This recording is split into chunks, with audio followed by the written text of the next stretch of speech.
Hello everyone, আসসালামু আলাইকুম সবাইকে। আজ আপনাদের মাঝে নিয়ে এসেছি গ্রামের একদম সহজ সরল অথচ হৃদয় ছুঁয়ে যাওয়া একটি মুহূর্তের কাছে। আজ আমরা নেমেছি গ্রামের পুকুরে শাপলা তুলতে। শহরের মানুষের কাছে এটা হয়তো শুধু একটি ফুল, কিন্তু গ্রামের মানুষের কাছে শাপলা মানে শৈশব, স্মৃতি আর প্রকৃতির অপার সুন্দর।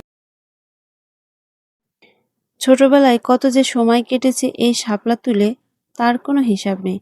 পুকুরের ঠান্ডা পানি, চারিপাশে সবুজ গাছপালা, পাখির ডাক আর হালকা বাতাস, সব মিলিয়ে মনে হয় যেন প্রকৃতি নিজের হাতে শান্তির এক ছবি এঁকে দিয়েছে। শাপলা শুধু দেখতেই সুন্দর নয়, আমাদের গ্রামের রান্নাঘরে এর বিশেষ কদর আছে। শাপলার ডাঁটা দিয়ে ভর্তা, মাছের ঝোল কিংবা নানান রকমের সুস্বাদু রান্না করা হয়। প্রকৃতি আমাদের শুধু সৌন্দর্যই দেয় না, জীবন ধারণের উপকরণও দেয়। আজকের এই ভিডিওর মাধ্যমে আমি চাই আপনারাও কিছুক্ষণ গ্রামের নির্মল পরিবেশ অনুভব করুন। যদি ভিডিওটা দেখে আপনাদের নিজের গ্রামের কথা মনে পড়ে, তাহলে অবশ্যই কমেন্টে লিখে জানাবেন।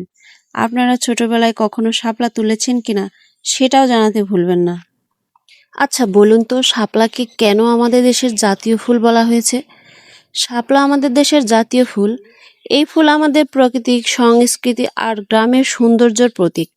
তাই যখনই শাপলা দেখি মনে হয় যেন নিজের শিকড়ের কাছে পৌঁছে গেছি। যাই হোক, আপনাদের সাথে অনেক বকবক করলাম।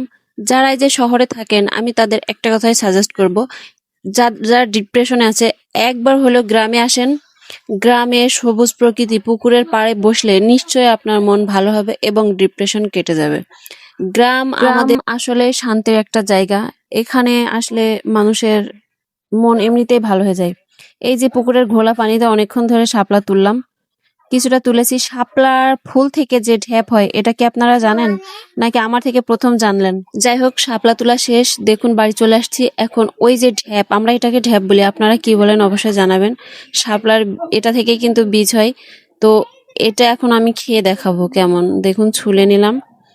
এবার এটা খাবো। এটা খাওয়া যায়, এটাকে খইও করা যায়, মানে এটা শুকিয়ে খই ভাজা যায়। এটা কিন্তু খেতে দারুণ স্বাদ, মানে অন্যরকম একটা টেস্ট। এর সাথে এই যে বীজগুলোর সাথে একটু তেল তেল ভাব থাকে, দারুণ লাগে খেতে। যারা শহরে থাকে তারা এটা চিনবে না, যারা গ্রামে থাকে তারা তো অবশ্যই চিনবে, কারণ এটার সাথে যে আমাদের কত শৈশব জড়িয়ে আছে, এটার জন্য কত জোকের কামড় খেয়ে ওই বিলে নেমে এগুলা উঠাইছি। এই বর্ষার সময় আসলে এমন কোনো দিন নাই যে এটা আমরা তুলি নাই, দল বেঁধে সব যেতাম।